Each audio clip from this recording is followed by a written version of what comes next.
Jordan. I am a student nurse at Base Technical College, and today I am going to be running through the steps of G2 irrigation and site care. I've already gone through the charts and reviewed the patient's records. I've looked at the facility protocols, and I've already gathered my material. So, hello, my name is Inga. I've already checked the look at records. Can't do that. Okay. My name is Inga. I am here today to perform some. I realized I touched a patient's face without having washed my hands. So, okay. So first thing I'm going to do is wash my hands. I'm going to be your nurse today. Let me go ahead and wash my hands. So I don't have. All right. How are you? Okay, I've already introduced myself.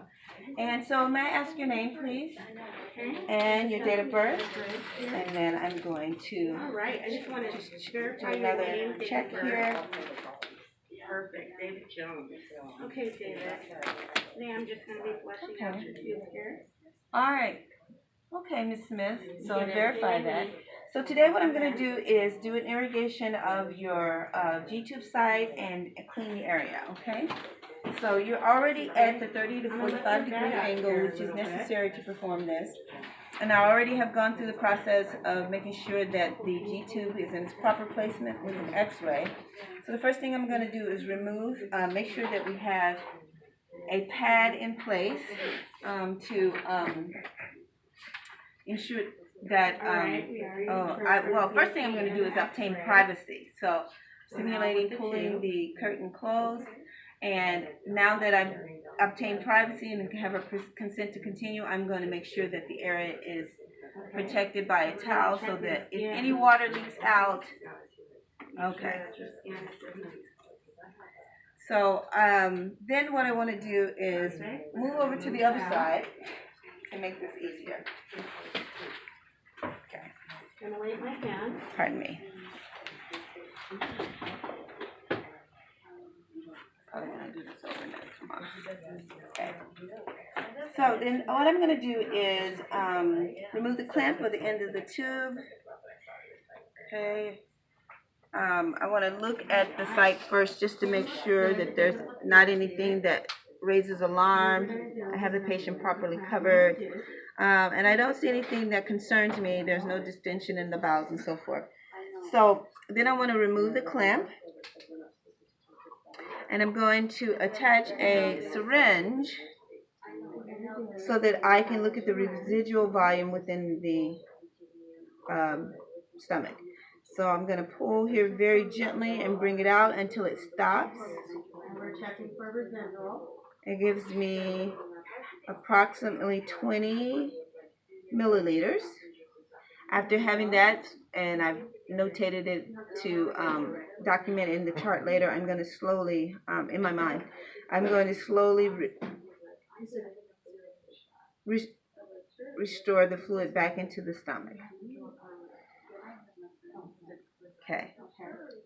Now the next step here is I'm clear that it's within normal limits, so I have I'm going to disconnect it from the G-tube and I'm going to draw up some tap water here that I've prepared.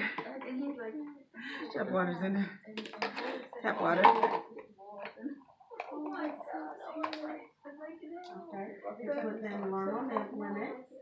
Okay. And it's about 30 to, this is right at 50 milliliters that I'm placing back into the belly.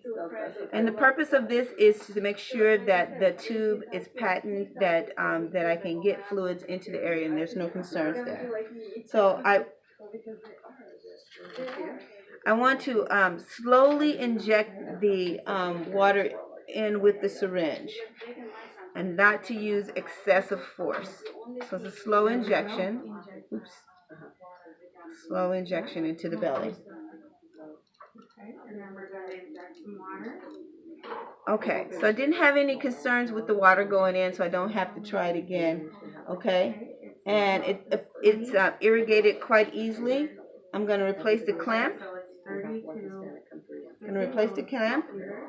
And then, now that I've done this, I want to actually do site care. So with the gloves that I have on right now, I'm going to remove the bandage from the area. Okay. And I'm also looking at the skin and I'm assessing it for any concerns, excoriation, whether there's bleeding. I'm going to look whether or not check for tenderness in a normal situation, check for tenderness and so forth, so that I can document and have that information available for the doctor. So, my things off. I'm going to get some new gloves. Thank you. Unfortunately, my shirt fell out. Now we're gonna put a new pause. So I'm going to put some gloves on, and I'm going to replace the tube because it fell out, so that I can do this properly. Okay. All right, so I've assessed for tenderness, assessed for everything that needs to be done, and I'm going to gently cleanse. I'm going to gently cleanse the area, drainage area of any dried formula around the Jute site. And I make sure the date and time and initials on there. Okay. On the tape. Perfect. And then you also, I'm not using soap because our facility protocol says not to use soap. But now that I've cleansed it, I'm going to dry it off gently, and I'm going to now add a moisture barrier, simulating a moisture barrier around the top, and then I'm going to open a new drain sponge. I'm simulating open a new drain sponge, and I'm going to tape 2 pieces here. I'm going to push open and push it in around here, and I've simulated adding tape to it, and then the procedure is done. I'm going to leave the patient up at the 30 to 45 degree angle because I did just add new fluids into the area, and I want to make sure that she doesn't aspirate. I